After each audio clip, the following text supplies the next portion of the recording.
Bonjour à chacune et chacun, bienvenue à cette réunion de présentation du programme Erasmus+ pour les mobilités étudiantes.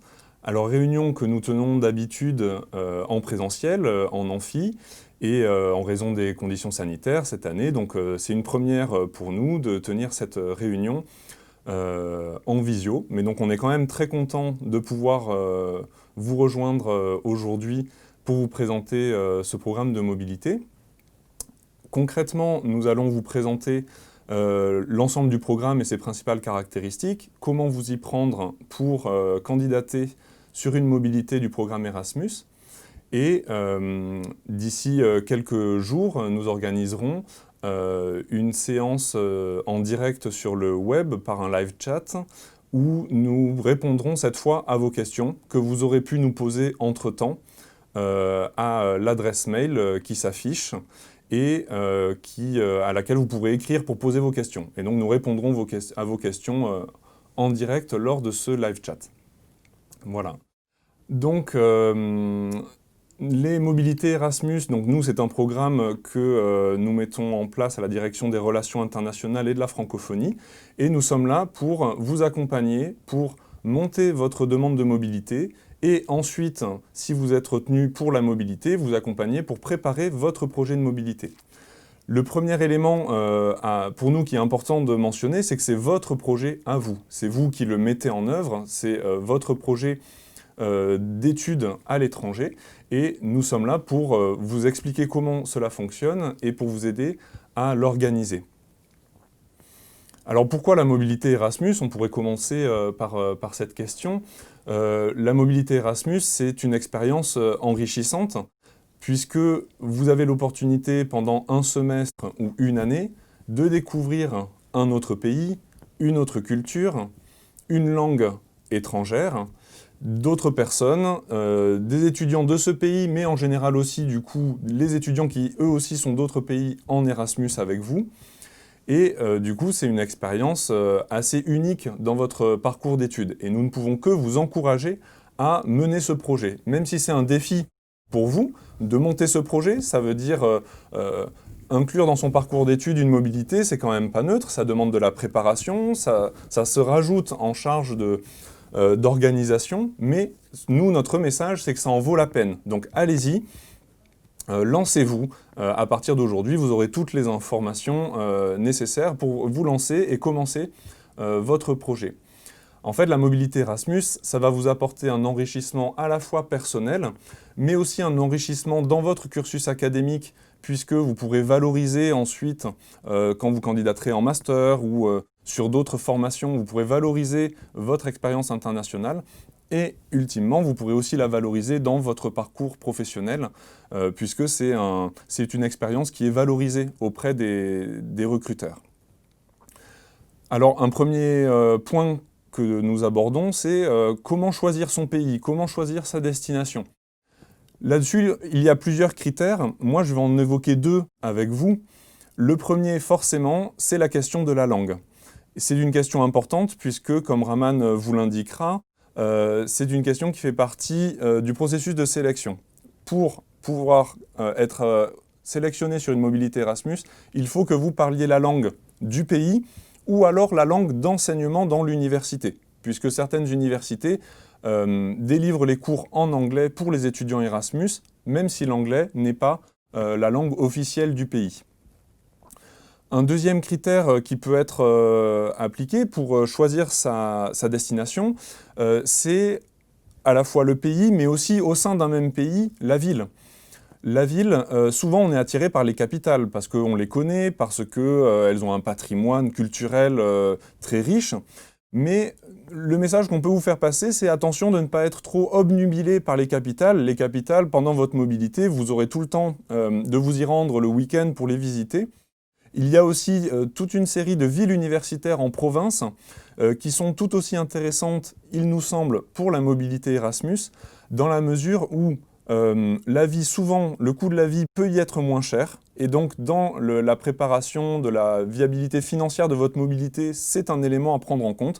Si on prend comme exemple Paris pour les étudiants Erasmus qui viennent en France, bon, vous pouvez le voir, le coût de la vie à Paris est significativement plus élevé que dans d'autres villes de province. Donc, regarder les villes de province, ça peut être intéressant d'un point de vue financier, ça peut être aussi intéressant du point de vue de la taille des universités, qui souvent vont être plus petites et donc vont peut-être permettre une intégration plus facile dans la vie universitaire et la vie de campus pendant votre mobilité. Ce sont deux critères que je vous propose, le critère de la langue qui est vraiment important, ensuite le critère de juste réfléchir à la ville, pas forcément la capitale, ou en tout cas se questionner si je choisis la capitale, pourquoi, et pourquoi je ne regarderai pas aussi les villes de province. Voilà, donc c'est quelques éléments déjà qui peuvent vous permettre de réfléchir à quel pays, quelle ville. Sachez que dans le cadre de la candidature, vous pourrez mentionner 5 choix de destination. Ces choix, c'est 5 villes de mobilité que vous pourrez sélectionner qui peuvent être sur des pays différents. Donc vous pouvez sélectionner 5 villes d'un même pays ou 5 villes de 5 pays différents. Et ces destinations, vous devrez les prioriser, c'est-à-dire que vous devrez nous indiquer celle qui pour vous est prioritaire et ensuite les décliner par ordre de priorité. Donc votre projet de mobilité Erasmus, c'est vraiment votre projet et nous insistons là-dessus. Et du coup, comme tout projet, ça se prépare. Vous le préparez peut-être même sans le savoir depuis le début de vos études, puisqu'en fait, vous devrez, dans le cadre de votre dossier, fournir vos relevés de notes. Et donc, nous ne pouvons que vous encourager à travailler votre dossier d'un point de vue académique, mais aussi du point de vue des documents que vous fournirez en termes de CV et de lettres de motivation. En fait, c'est pas... là-dedans, ce que nous attendons et ce qu'attendent les enseignants qui vont faire partie des commissions de sélection pour le programme Erasmus, c'est pas juste l'envie de partir en Erasmus, mais vraiment, quel est votre projet? On vous invite vraiment à formuler quel est votre projet. C'est-à-dire, oui, vous avez envie de partir en mobilité, mais pour faire quoi après? Pourquoi cette mobilité va vous permettre d'atteindre vos objectifs en termes de formation ou en termes ensuite d'emploi que vous souhaitez occuper ou de différentes expériences que vous souhaitez vivre. Et n'hésitez pas du coup à expliciter tous ces éléments-là et en même temps, ça va vous permettre de vraiment construire votre projet et de vous poser la question « Pourquoi je veux partir en mobilité ? Quels sont les objectifs que je souhaite atteindre par ma mobilité ?» Donc n'hésitez pas à expliciter tous ces éléments dans votre dossier de candidature qui permettra aux enseignants de vraiment saisir la teneur de votre projet, quelle est votre motivation pour ce projet d'études. Voilà pour ce premier point sur l'introduction et comment choisir sa mobilité. Et maintenant, donc, je vais passer la parole à Raman Amara, le responsable du service mobilité encadrée à la DRIF, qui va vous expliquer concrètement comment la sélection, comment les candidatures et les sélections vont se passer. Oui, bonjour à tous. Donc, à partir du 1er décembre, sur le site de la Direction des Relations internationales et de la francophonie, dans l'icône Erasmus, vous aurez un lien Move On, qui vous permet donc de candidater. Comme l'a précisé M. Raymond, vous avez la possibilité de faire 5 choix de villes, que ce soit dans le même pays ou dans un pays différent. Comment choisir la ville? Vous avez un fichier par UFR et par département qui vous permet de choisir avec le nom du coordinateur au bout de la ligne, le coordinateur étant l'enseignant responsable de la destination. Vous avez aussi indiqué le niveau de langue requis par l'université partenaire pour pouvoir candidater. Pour passer cette certification de langue, niveau B1, niveau B2, nous vous conseillons de vous rapprocher du clerc de l'université afin de voir quand est-ce que se déroulera la prochaine session. Sachez que cette attestation de niveau est obligatoire dans le cadre de votre cursus. Elle pourra être fournie après la procédure de sélection. La date butoir pour fournir l'attestation est cette année pour le 18 mai. Donc vous avez un petit peu de temps pour passer cette certification-là. Sur ce lien, donc, vous avez la possibilité de candidater et vous avez donc du 1er décembre jusqu'au 30 janvier pour déposer votre dossier de candidature au bureau 04 du bâtiment Ionesco, du bâtiment de la Direction des Relations internationales. Il faudra fournir avec votre dossier une lettre de motivation et les résultats de votre dernier semestre. À partir du mois de février s'organisent donc par département les commissions de sélection et vous serez informé à partir du 15 mars de votre sélection ou non dans le cadre du programme européen Erasmus+. La communication se fera par mail.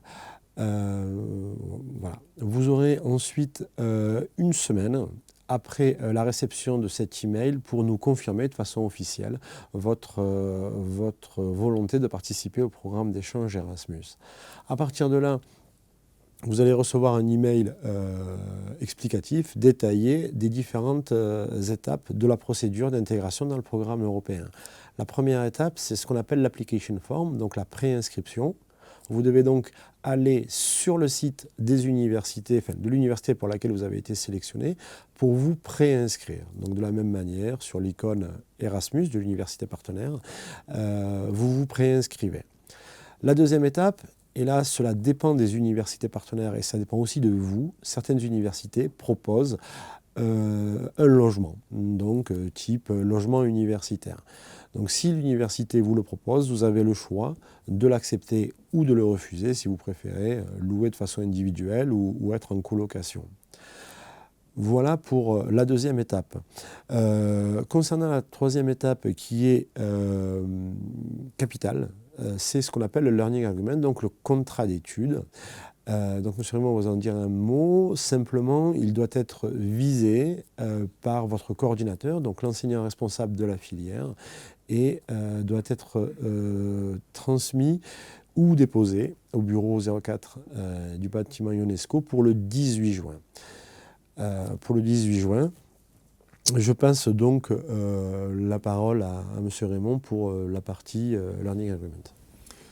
Oui, donc sur le contrat d'études ou Learning Agreement, ce qu'il est important de savoir, c'est que c'est le document central qui va vous permettre de valider votre mobilité Erasmus du point de vue pédagogique. En fait, ce document est un véritable contrat qui vous engage, qui engage l'université Paul Valéry et qui engage l'université où vous allez faire votre mobilité. C'est un document sur lequel vous allez indiquer les cours que vous allez suivre pendant votre mobilité et en cohérence, vous allez mettre le cours qui sera validé à Paul Valéry à votre retour de mobilité sur la base des crédits que vous aurez obtenus dans votre université de destination. C'est un document auquel il faut que vous apportiez le plus grand soin puisque du coup, c'est ce document qui vous garantit que les cours que vous allez suivre et valider, nous l'espérons, pendant votre mobilité, que ces cours vont vous permettre de valider dans votre maquette de l'université Paul Valéry les cours de votre formation d'origine. Donc, apportez la plus grande attention au fait de discuter avec votre enseignant coordinateur ici à Paul Valéry des cours qu'il va autoriser pour reconnaître les crédits. Et ensuite, une fois que tout cela est bien ficelé, porter la plus grande attention à le faire signer par le coordinateur de Paul Valéry et par l'enseignant référent de votre mobilité dans votre université de destination. Voilà. Le contrat d'études peut faire l'objet de modifications, parce qu'on sait que certaines fois, les cours que vous avez choisis avant votre mobilité, une fois sur place, vous vous rendez compte que pour des questions d'emploi du temps, ça ne fonctionne pas, que des cours se chevauchent, du coup vous en choisissez d'autres, ça c'est tout à fait possible, mais dans la limite d'1 mois après le début de votre mobilité, ou si vous êtes à l'année, pendant 1 mois après le début de chaque semestre. C'est vraiment important que vous respectiez ces délais. Pourquoi ? Parce que derrière, à l'université Paul Valéry, nous faisons votre inscription pédagogique et vous savez bien que l'inscription pédagogique doit être faite dans certains délais au sein du semestre que vous commencez. Voilà donc pour la partie sur le contrat d'études. C'est vraiment un focus sur un point qui est très important et capital pour que votre mobilité porte ses fruits à votre retour de mobilité par la reconnaissance des crédits et donc l'édition d'un relevé de notes Paul Valéry sur la base des crédits que vous aurez obtenus dans votre université de destination. Voilà. Je voudrais aussi dire un mot sur le programme qu'on appelle MIC, la Mobilité internationale de crédit. Le programme Erasmus donc, est un programme d'échange européen, mais vous avez aussi la possibilité de candidater pour des universités qui sont hors de l'Union européenne, mais qui font toujours partie du programme Erasmus. Vous avez la possibilité donc, de candidater pour les programmes avec l'Arménie, une mobilité donc, à Erevan, et une mobilité en Géorgie. Voilà. Donc, vous avez la possibilité de candidater sur l'ensemble des accords de votre filière, qui se trouvent une fois de plus sur le site internet, mais aussi sur ces deux pays. Enfin, concernant les stages Erasmus, le programme Erasmus vous propose aussi de candidater pour un financement dans le cadre d'un stage obligatoire de votre filière, obligatoire ou non d'ailleurs. Le fonctionnement là est un petit peu différent dans le sens où lorsque vous signez une convention de stage d'une durée minimale de 2 mois dans une institution d'un pays de l'Union européenne, vous avez la possibilité d'obtenir un financement européen pour réaliser votre stage. Et la durée, ça peut aller jusqu'à la totalité de votre année universitaire. Donc le programme Erasmus est bicéphale, la mobilité études, classique qu'on vient de vous présenter, et aussi pour souvent les étudiants de master, la possibilité d'avoir un financement pour un stage réalisé dans l'Union européenne. Pour terminer, je parlerai simplement des financements pour dire qu'ils sont donc au nombre de 3. Il y a ce qu'on appelle la bourse Erasmus, la bourse AMI, aide à la mobilité internationale, et l'aide régionale. Et je passe la parole à M. Raymond qui va vous en dire un petit peu plus.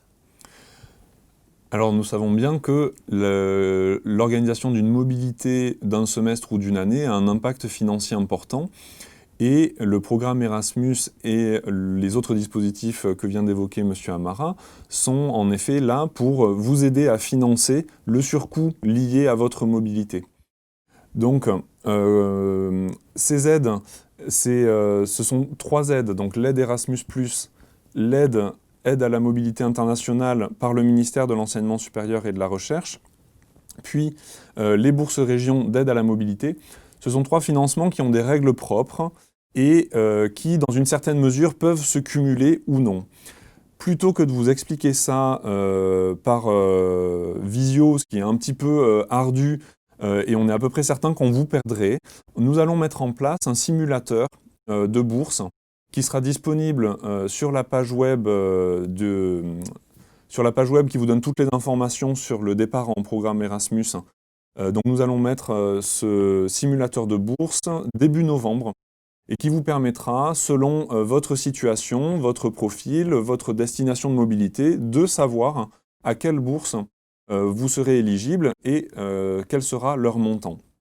Voilà. Ensuite, vous pourrez bien sûr, si vous avez des questions plus précises après avoir consulté ce simulateur, poser des questions aux collègues du bureau de la mobilité encadrée sortante, dont donc M. Amara et ses collaborateurs. Voilà. Merci à vous de nous avoir écoutés. J'espère que cette vidéo vous a donné envie, dans un premier temps, de participer au programme Erasmus. Comme l'a précisé M. Raymond, un simulateur concernant les financements possibles va être mis en ligne. Le lien que vous voyez s'afficher vous reprendra évidemment cette vidéo et l'ensemble des informations qui se trouvent sur notre site. Et nous espérons donc vous voir très rapidement pour commencer le processus d'intégration dans le cadre du programme européen Erasmus+. Voilà, donc merci d'avoir été avec nous aujourd'hui pour cette réunion de présentation du programme Erasmus au sein des Erasmus Days qui se déroulent toute la journée sur le campus mais à distance. Donc n'hésitez pas à aller voir les autres vidéos. N'hésitez pas à partir d'aujourd'hui à nous poser toutes vos questions à l'adresse mail qui s'affiche, que je rappelle ici, donc que vous voyez s'afficher à l'écran.